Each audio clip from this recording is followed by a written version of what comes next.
Kita mulai minggu ini, kita akan membahas seri liturgi ya. Jadi ini adalah susunan ibadah di dalam tradisi reform, termasuk juga di gereja kita.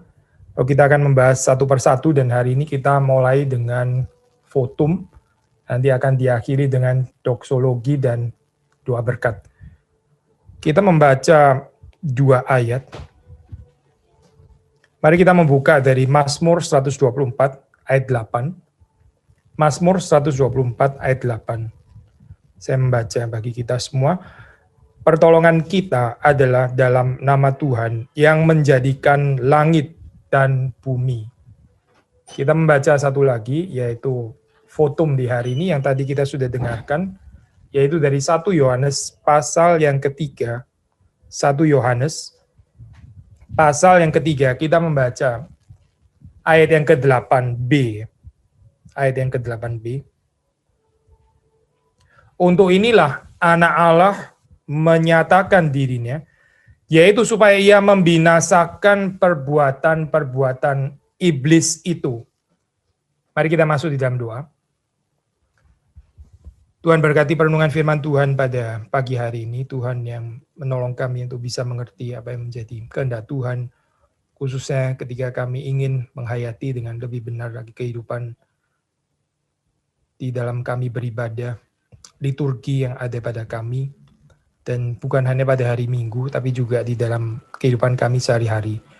Kami mohon kehadiran Tuhan di tengah-tengah kami, berkati baik hamba-Mu yang berbicara, berkati saudara-saudara yang melayani di tim Aufi. Kami memohon belas kasihan Tuhan supaya tidak ada gangguan teknis pada hari ini. Berkati juga untuk setiap kami yang baik datang beribadah secara fisik maupun yang mengikuti beribadah juga melalui live streaming. Tuhan memberkati setiap daripada kami. Demi Yesus Kristus kami berdoa. Amin.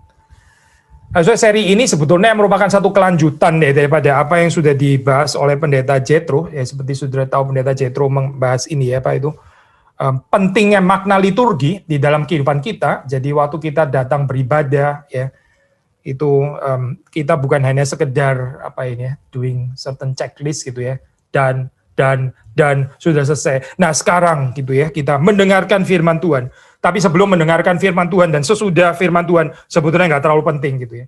Itu very low view of liturgi seperti ini saya. Kita terus kemudian nggak heran saya banyak orang Kristen di dalam kehidupannya itu living a double life ya, triple, quadruple, quintuple ya, karena nggak ada kaitan sama sekali saya dengan liturgi ibadah, dengan liturgi kehidupan, nggak ada kaitannya.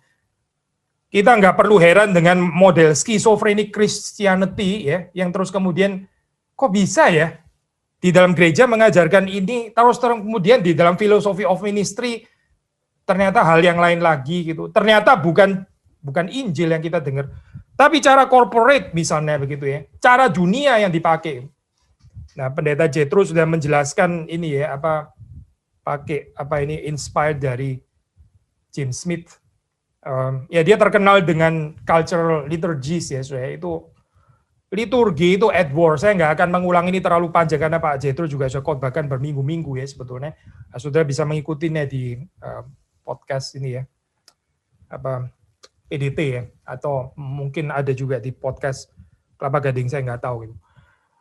Tapi intinya kita di sini melihat bahwa liturgi itu indeed membentuk kehidupan kita ya. Liturgi itu seharusnya membentuk kehidupan kita. Memang gambaran seperti ini ya, biasanya di dalam tradisi reform itu agak sedikit kita ada certain suspicion gitu ya, khususnya karena ini dianggap pembentukan melalui habitus ya, melalui habit, melalui kebiasaan. Ini dianggap terlalu dekat dengan Aristotelianism gitu. Kita bilang yang membentuk kita itu bukan kebiasaan tetapi Roh Kudus. Ya iya, pasti Roh Kudus gitu ya. Yang membentuk kita pada dasarnya adalah Tuhan sendiri gitu. Tapi Tuhan kan bisa menggunakan kebiasaan gitu. Jadi kita jangan underestimate kebiasaan. Ini sama ini ya. Kalau saya ambil bandingan deh. Tuhan yang membawa kita kepada pengenalan akan dirinya. Itu adalah Tuhan sendiri, betul. Tapi Tuhan juga pakai rasio kita kan ya. Waktu kita mengatakan kita juga menggunakan rasio kita untuk mengenal Tuhan, itu bukan berarti terus kita jadi penganut rasionalisme gitu ya. Oh, ini berarti nggak percaya lagi Roh Kudus gitu. Ya tentu saja nggak perlu dibenturin begitu, saudara. Karena Roh Kudus juga bisa menggunakan rasio kita. Sama, saudara. Roh Kudus juga bisa menggunakan habit kita ya. Saudara nggak usah benturin ya. Ini karena bicara habit, bicara kebiasaan ya, whether komunal atau individual, saya nggak mau tahu. Karena bicara habit berarti ini Aristotelian, ini non-Christian ini sebetulnya begitu ya. Annoying ya, saya komentar seperti ini. Saya pikir dia nggak melihat dengan tepat sebetulnya dalam hal ini. So, saya nggak perlu argue lagi bahwa Tuhan juga bisa membentuk kita melalui kebiasaan-kebiasaan yang kita lakukan. As long kebiasaan-kebiasaan itu ya adalah kebiasaan yang dipengaruhi oleh firman Tuhan dan yang digerakkan oleh Roh Kudus, bukan tanpa Roh Kudus dan juga bukan tanpa firman Tuhan. Maka saudara kita melihat di sini ya, ini liturgi ini jauh dari sekedar urut-urutan kosong ya, saudara. Ini saudara kalau melihat liturgi ini sebagai urut-urutan kosong ya, sudah saudara kita nggak akan dibentuk gitu. Karena kita low view ya terhadap liturgi dan kita bilang ini ya mau urutannya gitu atau apa, saya pokoknya tinggal tunggu khotbah, jadi khotbah itu puncaknya gitu misalnya ya. Saya miss everything nggak apa-apa, pokoknya saya jangan miss khotbah. Ya, sekali lagi saya, kita nggak usah heran kalau terus kemudian di dalam kehidupan sehari-hari kita sebetulnya lebih dibentuk oleh liturgi-liturgi dunia. Liturgi ini Edwards ya, liturgi yang disaksikan oleh gereja ya. Waktu tidak dihayati dengan benar di dalam kehidupan kita ya. Waktu kita ini cuma dengar sebagai info gini tok saja gitu ya. Lalu kehidupan kita dari Senin sampai Sabtu ya sudah yang menguasai apa saya? Liturgi dunia.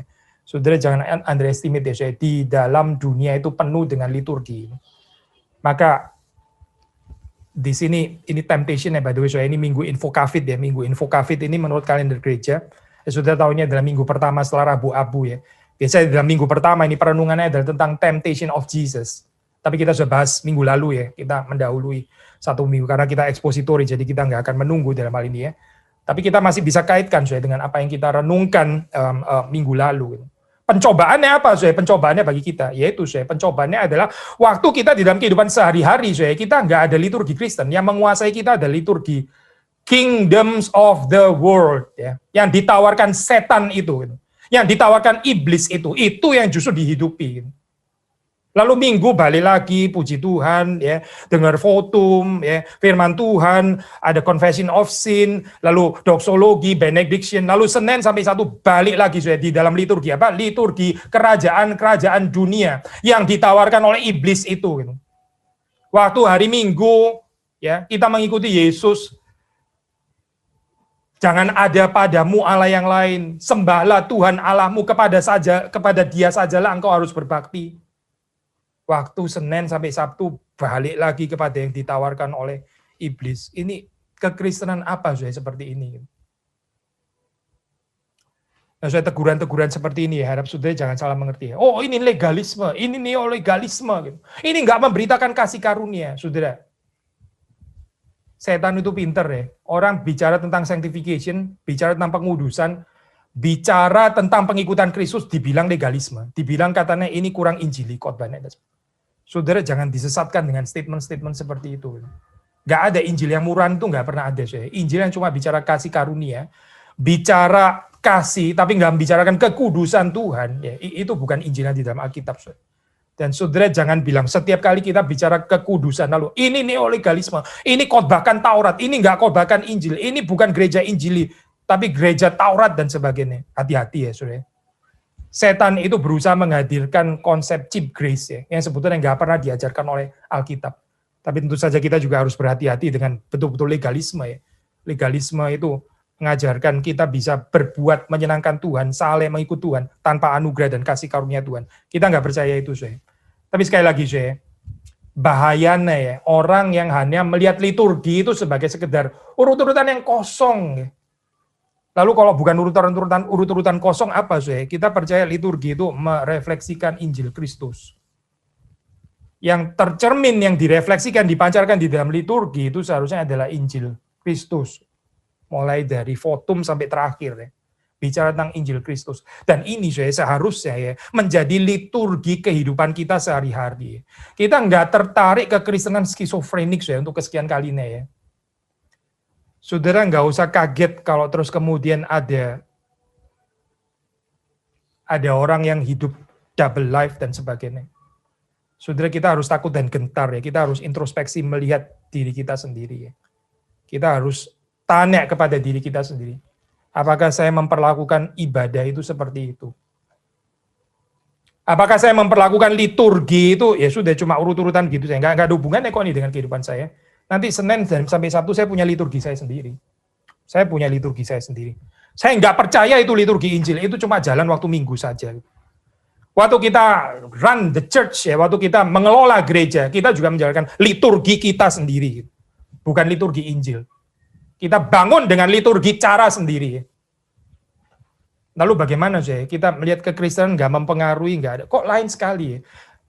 Saya pernah kutip bagian ini, kalau nggak salah Reverend Hill ya, dia mengatakan, saya malu ya menjadi part of the modern church yang so different dengan the early church. Saya sangat malu menjadi bagian daripada gereja modern yang begitu berbeda dengan gereja mula-mula. Gereja mula-mula itu nggak terlalu banyak resources. Mereka bukan karena punya modal kelebihan lah atau didukung kaisar atau apa gitu. Bukan. Mereka nggak punya power seperti itu, nggak ada worldly power seperti itu. But why ya? Early church so different dengan gereja zaman kita sekarang. Mengapa? Ini pertanyaan yang saudara harus tanya. Saudara dan saya harus tanya kepada diri kita. Jawabannya pasti bisa multifaset ya. Tapi saya percaya salah satu jawaban. Ya ini, karena gereja menghina liturgi. Karena orang-orang Kristen menghina liturgi gereja. Dengan menjadikan ini cuma urut-urutan kosong saja. Yang nggak ada hubungannya dengan kehidupan saya sehari-hari. Di dalam kehidupan saya sehari-hari ini nggak jalan semuanya gitu. Kita perlu strategi manusia di dalam kehidupan sehari-hari. Jangan naif. Naif bolehlah, hari Minggu saja kamu naif gitu.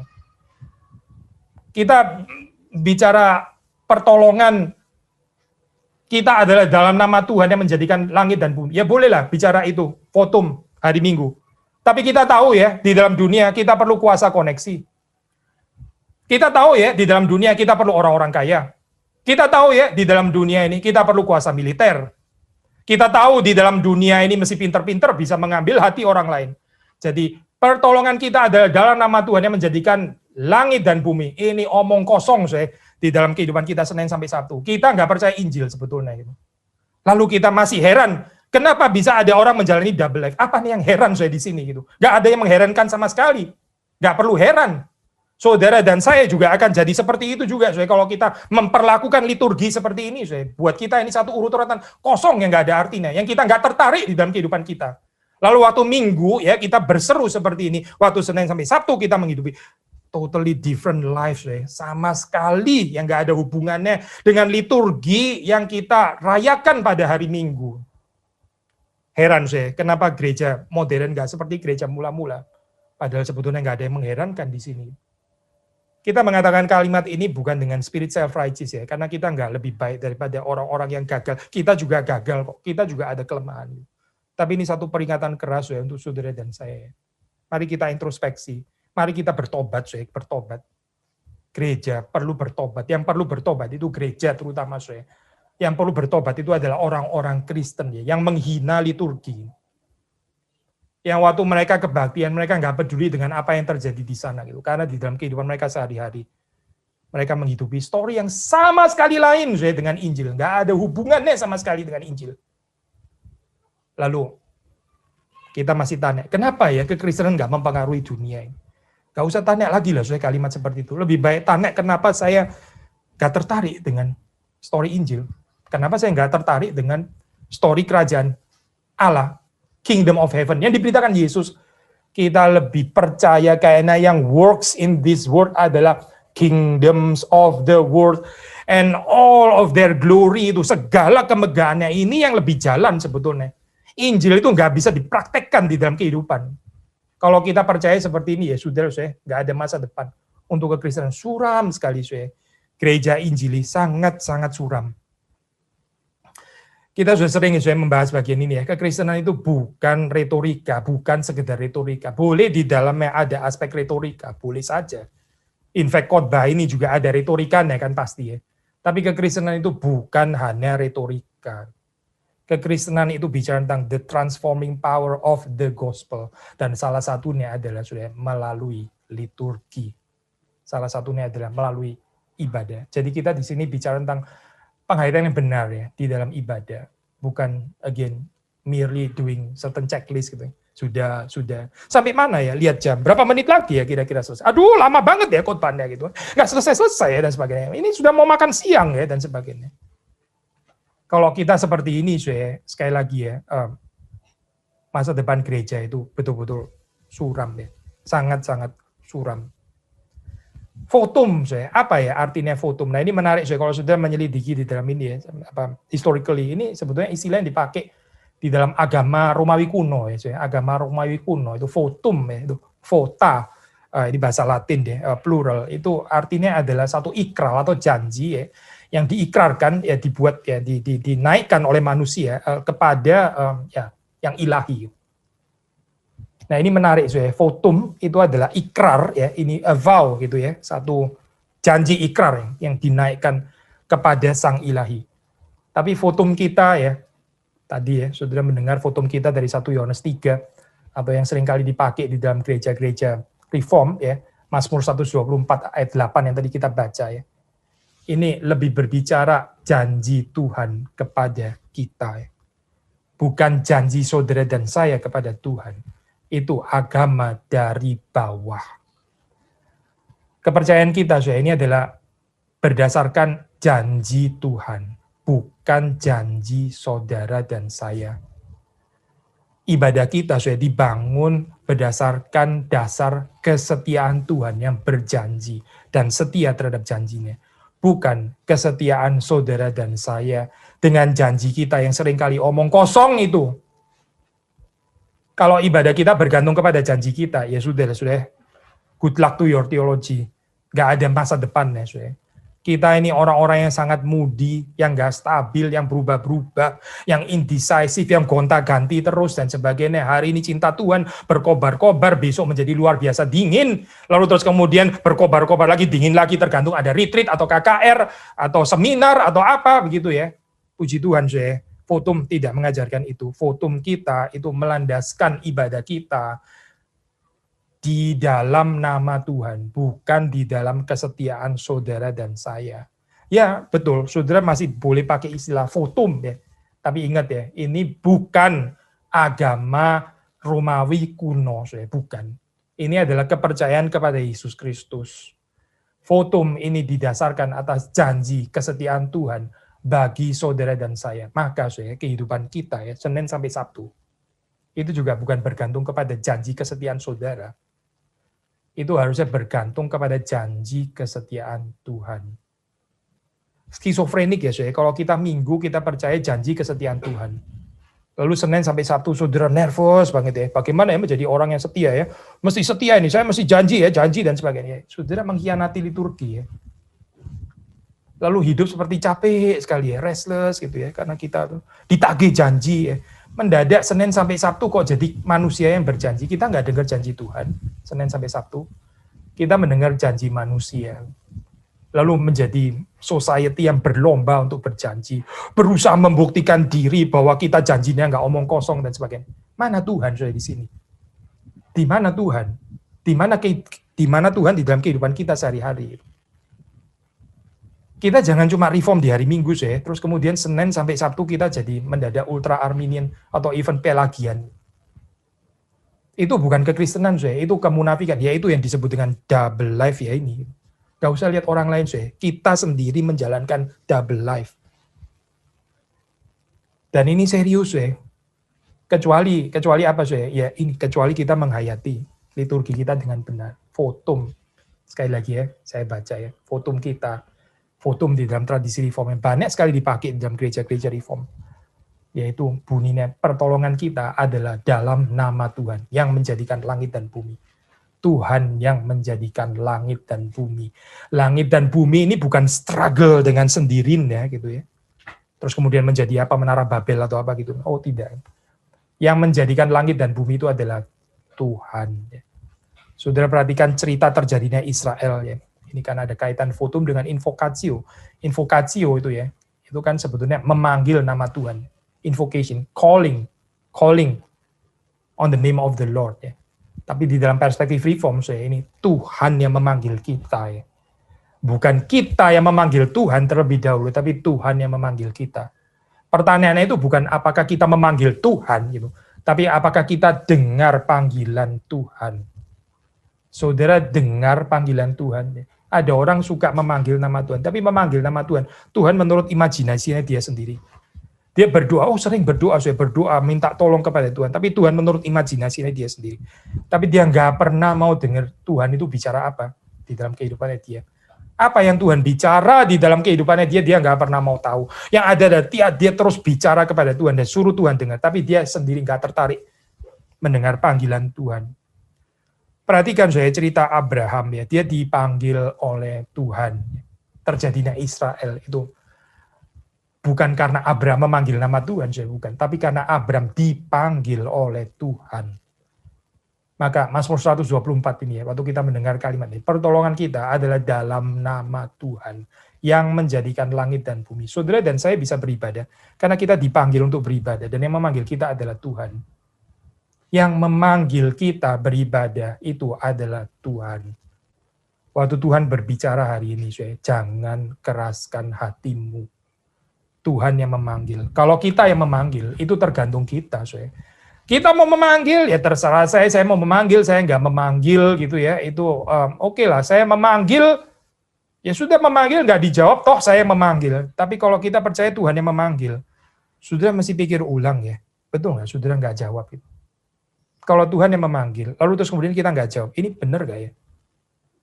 Lalu kita memperlakukan Tuhan itu seperti apa gitu?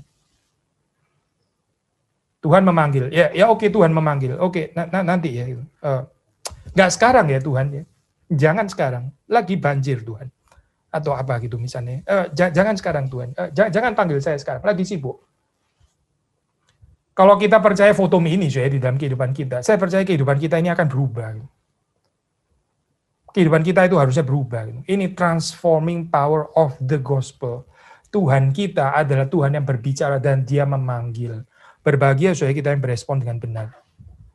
Dan bukan mengacukan panggilan itu.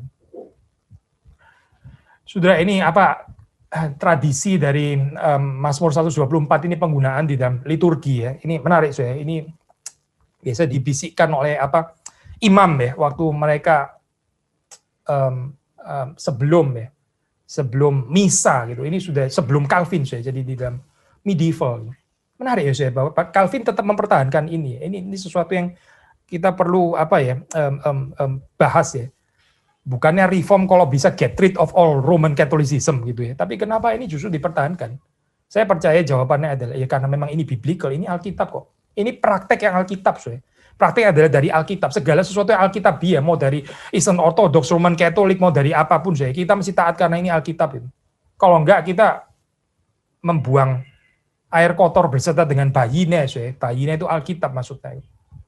Ada komentar dari ini saya, Psalter Hymnal Supplement dia. Ini saya kutip ya saya bahasa Inggris. Saya bilang begini saya.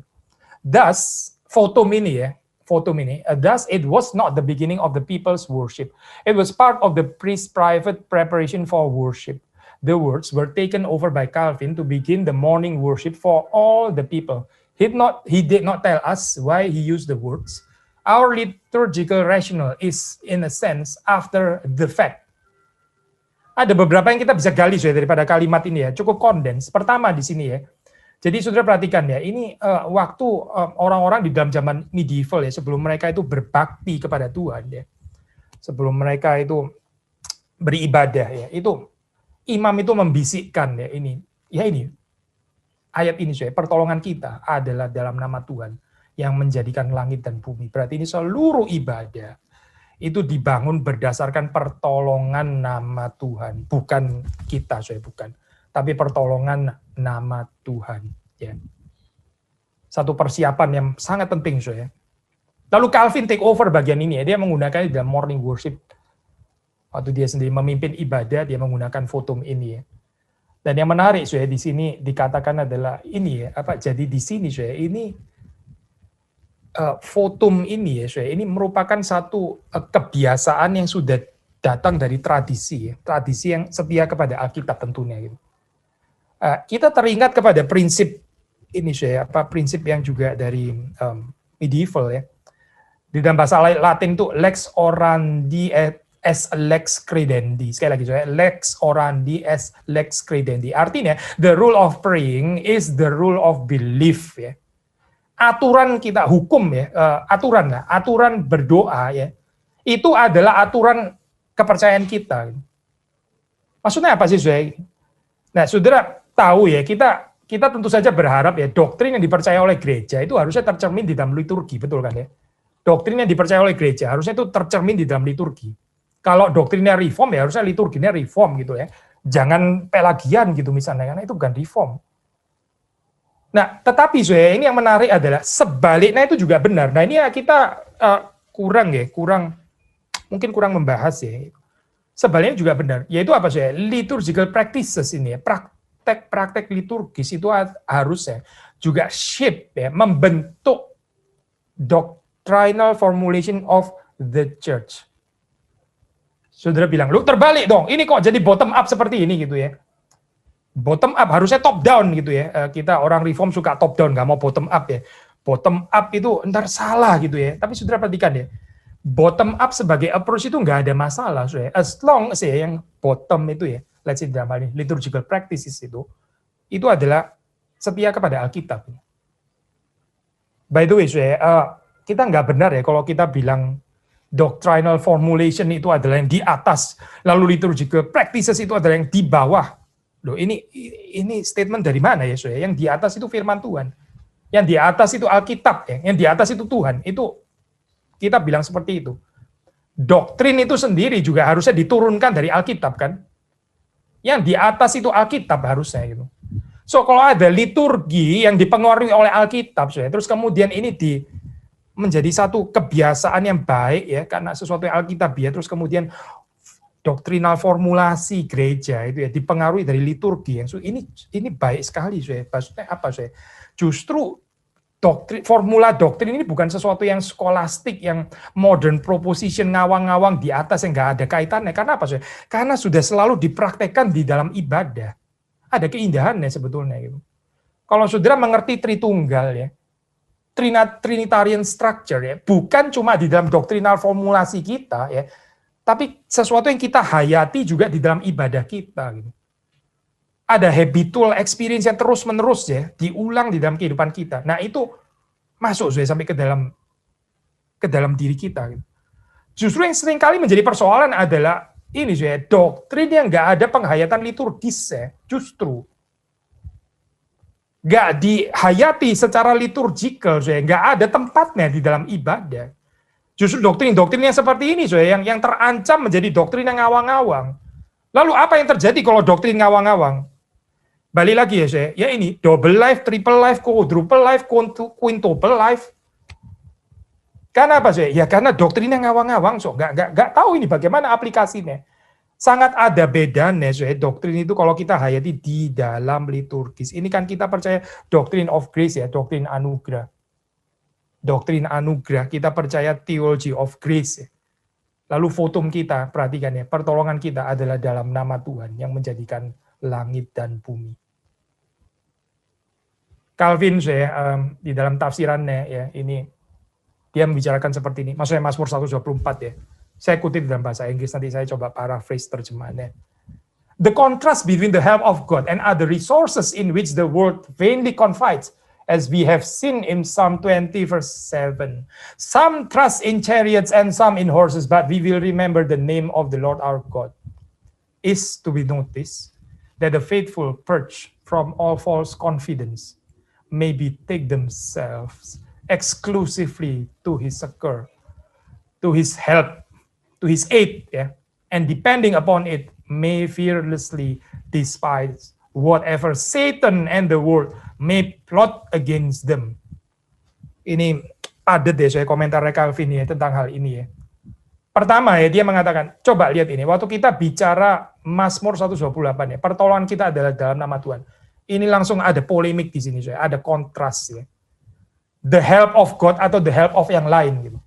Dunia, ya, kerajaan-kerajaan dunia dengan segala resources-nya, dengan semua fasilitasnya, itu menyediakan pertolongan palsu, menyediakan sekuritas palsu. Saya sudah beberapa kali ya mengatakan saya di dalam saat seperti ini ya, juru selamat kita masih Yesus Kristus atau ganti jadi vaksin ya sekarang? Masihkah relevan? Yesus Kristus adalah juru selamatku. Atau kita mesti ganti, jangan-jangan. Vaksin adalah juru selamat sekarang. Ya, saya pernah baca satu artikel saya itu. Di dalam saat seperti ini sinis sekali ya. Religion itu, enggak, of no use. Kita nggak perlu religion di dalam saat seperti ini gitu. Karena apa? Ya karena religion cuma justify facts saja gitu. Cuma memberikan rasional kenapa terjadi seperti itu, tapi nggak memberikan solusi. Yang memberikan solusi adalah apa saya? Medicine. Yang memberikan solusi itu riset medis. Yang kita perlu sekarang adalah dokter dan suster. Itu pendeta-pendeta, rabis, sampah semuanya gitu. Gereja-gereja sampah itu semuanya gitu. Dunia medis yang kita nanti-nantikan. Inilah saya, the new savior di dalam pandemi. Saya tanya saya. Saya tanya di dalam kehidupan kita gitu. Masih relevan nggak ya kita bilang Yesus adalah juru selamat itu? Di dalam tafsiran Calvin dia mengingatkan Mazmur 20 ayat 7 ya. Ada orang-orang yang percaya kepada kuasa kuda, ya, kuasa militer, tetapi Israel itu mengingat nama Tuhan Allah mereka. The help of God, ya, ini pertolongan Tuhan, ya, pertolongan di dalam nama Tuhan. Ini bukan ke satu kalimat vakum, yang terus kemudian nggak ada konteksnya, bukan gitu. Tapi ada konteksnya gitu. Ini adalah satu status konfesionis ya. Ini kita sedang mengaku sebetulnya bahwa kita tidak percaya dengan kuasa-kuasa yang lain. Kita bukan bergantung pada kuasa militer, kita tidak bergantung pada uang.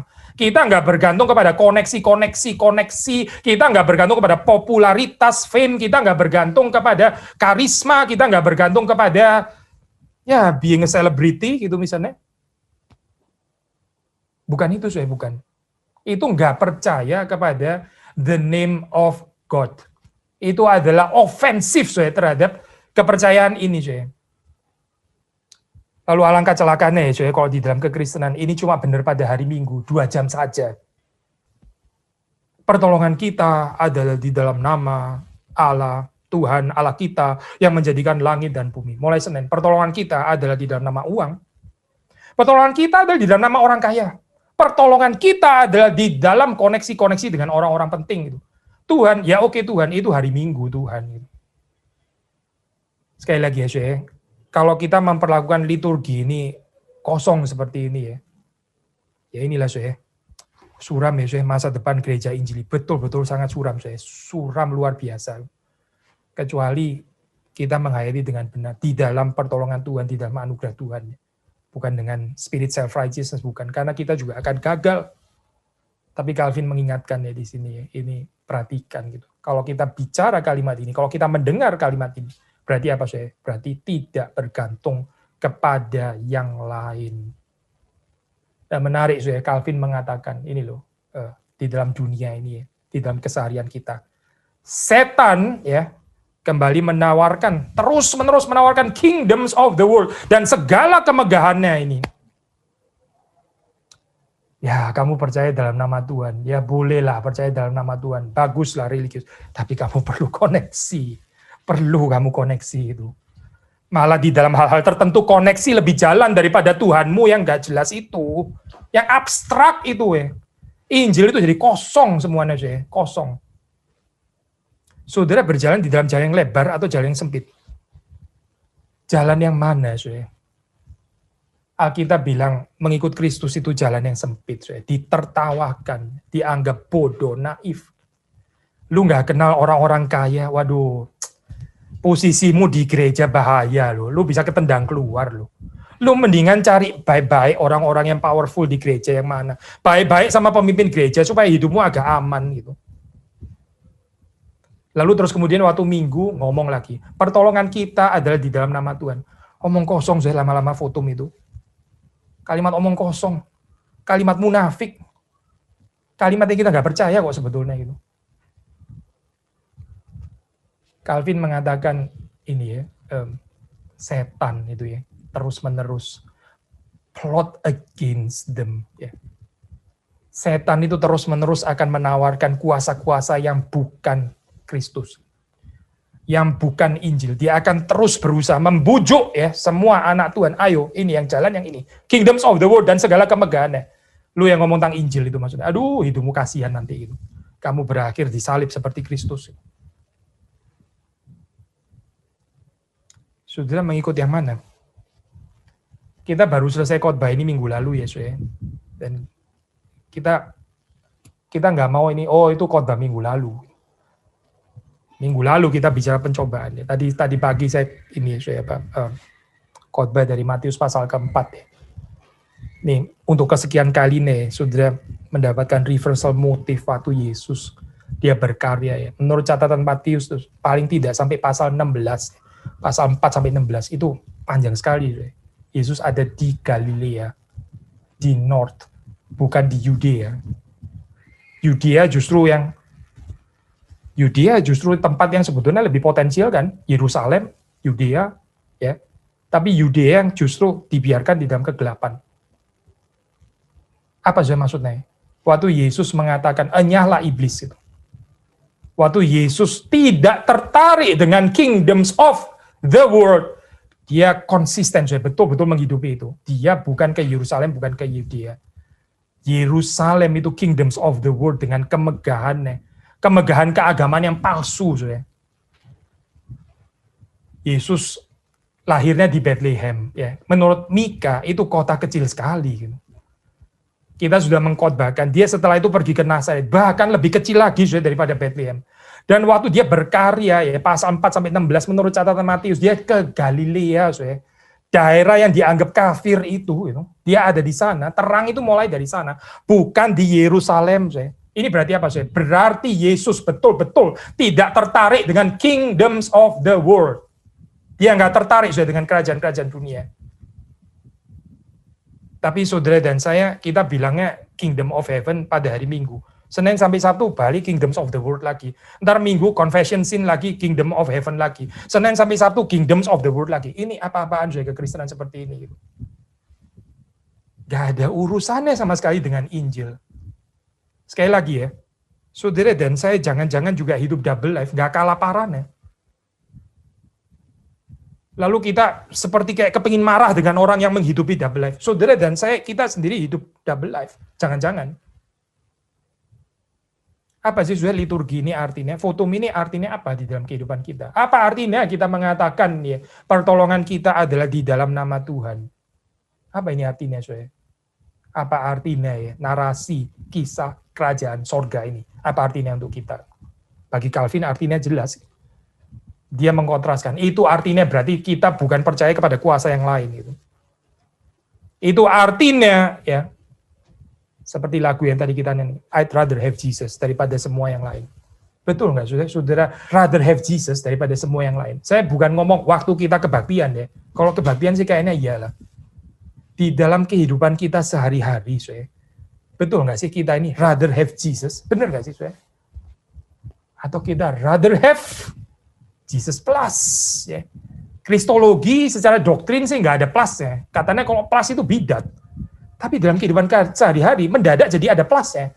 Yesus plus yang lain karena Yesus nggak cukup. I'd rather have Jesus and mammon. I'd rather have Jesus and connection. I'd rather have Jesus and ya, tambahin sendirilah sudah ini plus-plusnya.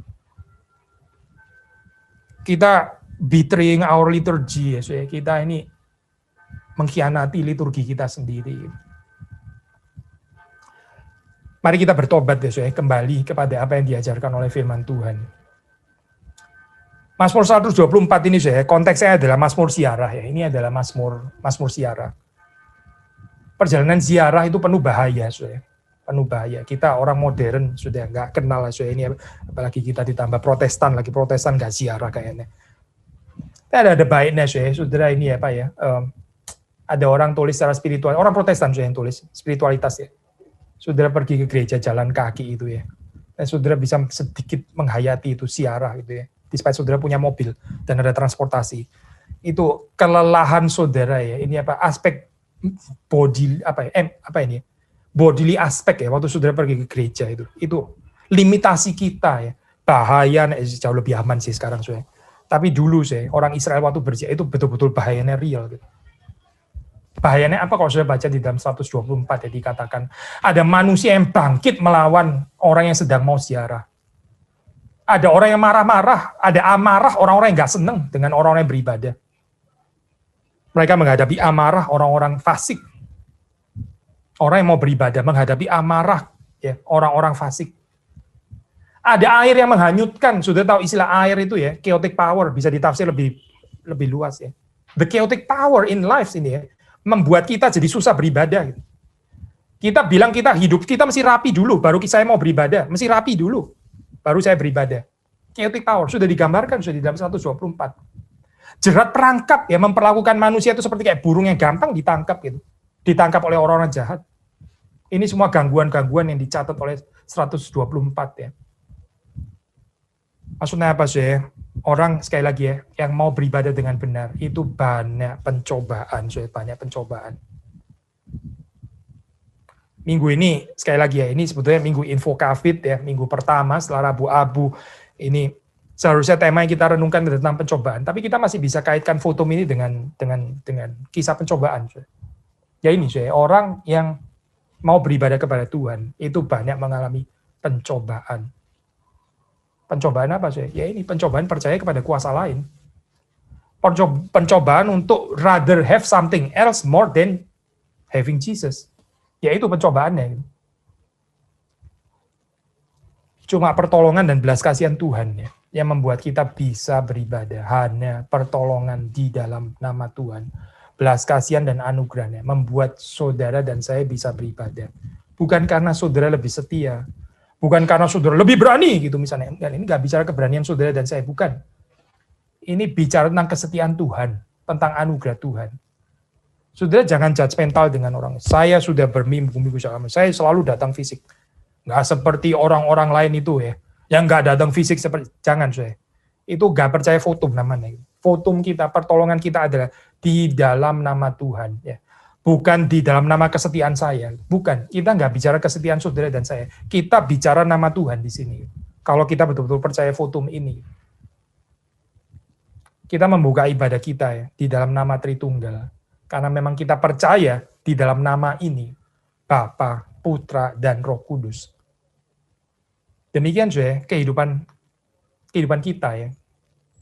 Seharusnya yang didengar itu adalah nama Tritunggal. Kita jangan cuma dengar nama Tritunggal pada hari Minggu. Lalu di dalam kehidupan sehari-hari, Senin sampai Sabtu, namamu yang didengar. Namaku yang didengar. Saya selebriti, saya hamba Tuhan terkenal. Gak dengar nama Tritunggal. Nama gerejamu yang didengar. Nama perusahaanmu yang didengar. Nama keluargamu yang didengar. Mana nama Tritunggalnya? Saya mana? Oh, itu nama Tritunggal cukup hanya pada fotum saja. Nggak sampai semenit nama itu. Lalu terus kemudian dalam kehidupan sehari-hari, oh itu tentang reputasi saya, reputasi gereja saya, reputasi keluarga saya, reputasi keberhasilan studi saya, reputasi pekerjaan saya, dan seterusnya. Mana nama Tritunggalnya mana? Lalu kita datang lagi minggu, pertolongan kita ada di dalam nama Tuhan. Munafik luar biasa. Double, triple, quadruple, quintuple lives ya. Fragmented life yang nggak ada urusannya dengan nama Tritunggal sebetulnya. Sekali lagi ya, mari kita menghayati ini di dalam pertolongan Tuhan, di dalam anugerah Tuhan ya. Apa artinya ya? Kita mendengar nama ini apa artinya? Nah kita memang fotum kita berubah setiap minggu ya, kita di Gary ya. Ini apa? Saya mengikuti ini mengikuti kalender gereja ya. Jadi misalnya hari ini ya, ini minggu info COVID bicara tentang pencobaan Yesus. Tadi kita kan Bible reading-nya dari Matius 4 ya, itu tentang temptation of Jesus atau testing of Jesus. Lalu fotonya hari ini adalah dari 1 Yohanes 3 ayat 8b yang juga berkaitan dengan temptation. Untuk inilah anak Allah menyatakan dirinya supaya ia membinasakan perbuatan-perbuatan iblis itu. Apa itu perbuatan-perbuatan iblis ya? Kalau sudah mau kaitkan dengan konteks temptation di sini ya, 1 Yohanes 3, yaitu menyodorkan kerajaan-kerajaan dunia. Iblis yang terus-menerus menyodorkan kerajaan-kerajaan dunia dan segala kemegahannya. Nama-nama yang lain yang bukan nama Tritunggal. Yang terus disodorkan oleh iblis. Terus pikirkanlah nama itu bukan nama Tritunggal. Tapi Fotum ini mengatakan anak Allah, menyatakan dirinya. Dia membinasakan perbuatan-perbuatan iblis itu. Ini janji kemenangan Fotum ini. Saudara tidak harus menghidupi proposal iblis karena Yesus sudah menang. Kita bisa percaya di dalam namanya. Apa artinya, kita berdoa ya di dalam doa Bapa kami, ya, dikuduskanlah namamu. Ya. Ada kaitannya lagi, Mari kita berpikir secara integral ya, waktu kita mengikuti kebaktian. Ya. Saya nggak mau hanya dengan pengetahuan rasional belaka, tapi betul-betul menyentuh hatimu dan hatiku. Transforming power of the gospel. Atau kita cuma dengar kalimat-kalimat ini ulang-ulang ya. Oke. Dia sudah ngomong Fotumnya. Apa sih Fotum? Nggak tahu, sudah nggak. Tadi sudah Fotum aja gitu. Buktinya apa? Ya buktinya kan sekarang sudah khotbah toh. Berarti Fotumnya sudah gitu aja gitu. Fotumnya apa sih? Nggak tahu lah, nggak terlalu penting juga lah. Gitu. Yang penting khotbah kok sebetulnya. Ya, ibadah kita sendiri fragmented, Lalu bagaimana kehidupan kita sehari-hari? Ya apa yang nggak fragmented, Kebaktian kita sendiri fragmented. Gitu. Di dalam konteks 1 Yohanes pasal 3 ya, 1 Yohanes pasal 3. Di situ dikatakan ya, ini kalau kita percaya anak Allah menyatakan dirinya ya, dia membinasakan perbuatan-perbuatan iblis. Itu lalu supaya apa, Supaya kita yang percaya ya, kita tidak tetap berbuat dosa di dalam konteks 1 Yohanes 3. Kita sudah khotbahkan ini juga di kebaktian 2. Yang lahir dari Allah tidak berbuat dosa lagi menurut 1 Yohanes 3. Saya sudah bahas ya artinya apa. Maksudnya apa, kalau kita kaitkan dengan kisah pencobaan. Mereka yang lahir dari Allah ya dapat mengalahkan pencobaan. Kalau kita terus-menerus gagal, jatuh lagi di dalam pencobaan, gagal, jatuh lagi, ulang terus kita tanya loh, Fotum ini ada artinya nggak sih sebetulnya di dalam kehidupan kita? Apa sih artinya waktu kita mendengar kalimat untuk inilah anak Allah menyatakan dirinya supaya ia membinasakan perbuatan-perbuatan iblis itu. Ini ada resonans nggak sih sebetulnya di dalam kehidupan kita? Kalau ini ada resonans di dalam kehidupan kita, itu artinya berarti kita dapat mengalahkan pencobaan bersama dan di dalam Kristus. Saya bukan mengajarkan perfeksionisme ya, kita sudah bahas juga sih. Ini bukan tentang perfeksionisme, bukan saya.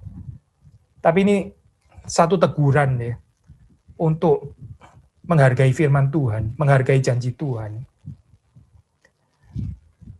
Kita di dalam ketidaksempurnaan menyusun liturgi ya. Mungkin hari ini saya mengajak saudara untuk coba ya ini lebih aware ya, merenungkan liturgi kita, yang terbatas, yang nggak sempurna ini. Kan minggu ini minggu info COVID ya.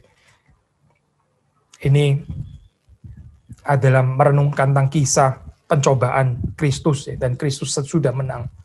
Kita sendiri juga adalah manusia yang juga akan diuji, akan mengalami pencobaan. Saudara coba kaitkan ya Fotum kita hari ini. Untuk inilah anak Allah menyatakan dirinya supaya ia membinasakan perbuatan-perbuatan iblis. Dengan lagu pertama ya. Lagu pertama itu bicara tentang pujian. Pujian kepada Tuhan. Lagu pertama kita hari ini. Apa sih koneksinya dengan minggu yang bicara tentang pencobaan? Kalau saudara mengingat khotbah minggu lalu, itu tawaran iblis ya, kerajaan-kerajaan dunia dan segala kemegahannya. Itu satu paket dengan idolatry. Sembahlah aku akan berikan semua ini kepadamu. Sembah saya. Maksudnya jangan beribadah kepada Allah yang benar. Sembah saya, iblis ya bicara. Saya akan kasih kamu semua kerajaan dunia. Lagu pertama ini mengingatkan kita, menyadarkan kita beribadah hanya kepada Tuhan Allah saja. Kepadanya lah kita berbakti. Tawaran kerajaan-kerajaan dunia dan segala kemuliaannya itu kontras dengan true worship, kontras dengan ibadah yang sejati. Lagu kedua, kita tidak kebal ya, kita tidak kebal terhadap pencobaan. Kita bisa jatuh, kita nggak lebih baik daripada orang-orang lain yang jatuh, yang gagal. Jangan self-righteous. Tapi kita percaya Tuhan kita sanggup memelihara iman kita. Lagu kedua ya. Doa Bapa kami, kita berdoa, jangan membawa kami ke dalam pencobaan. Kenapa saya berdoa seperti ini? Karena kita tahu kita ini sangat lemah. Kita jangan menantang pencobaan, ya. Kita sangat lemah. Dengan kekuatan kita sendiri, pasti kita jatuh, pasti kita gagal. Tapi lagu kedua ini mengatakan, ya, aku tahu siapa yang kupercaya. Dia sanggup untuk memelihara sampai pada akhirnya. Ini penghiburan saya lagu kedua ini ya. Pencobaan itu teguran ya. Ini cerita kisah pencobaan ini. Warning, saya. Peringatan untuk kita ya. Tapi peringatan bukan tanpa penghiburan ya. Bukan tanpa encouragement. Saudara tidak sedang ditakut-takuti gitu ya. Binasalah engkau pada akhirnya. Bukan, saya bukan. Itu sih bukan Injil ya. Itu accusation daripada setan. Sudah melihat lagu kedua ini. Penting ya saya untuk kita bisa mengerti perspektif pencobaan dengan benar. Lagu ketiga saya. Jelas sekali ya kaitannya. I'd rather have Jesus. Inilah kemenangannya Kristus kan.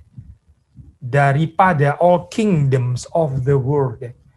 We rather have Jesus. Yesus sendiri juga rather. Dia taat kepada Bapanya. Menyelesaikan apa yang dipercayakan Bapa kepadanya. Daripada dia memperoleh segala kerajaan dunia. Yesus lebih baik ya. Menjalankan, memberitakan, ya, menghidupi story, kisah kingdom of heaven daripada all kingdoms of the world. Maka lagu ketiga ini saya mengingatkan kita ya sekali lagi, hopefully bukan cuma sekedar rasional, tapi juga hati kita ya, kemauan kita didorong. I'd rather have Jesus. Saya lebih baik saya mendapatkan Yesus daripada semua itu nggak lasting. Itu kosong sebetulnya gitu. Itu kepuasan yang gak mungkin betul-betul bisa memuaskan manusia. Dan terakhir saya lagu keempat. Karena Yesus sang anak Allah telah membinasakan perbuatan-perbuatan iblis. Karena dia sudah menang terhadap pencobaan. Ya, dia sudah mengalahkan pencobaan. Maka saudara dan saya, kita yang percaya di dalam namanya, ya, yang pertolongan itu ada di dalam nama itu.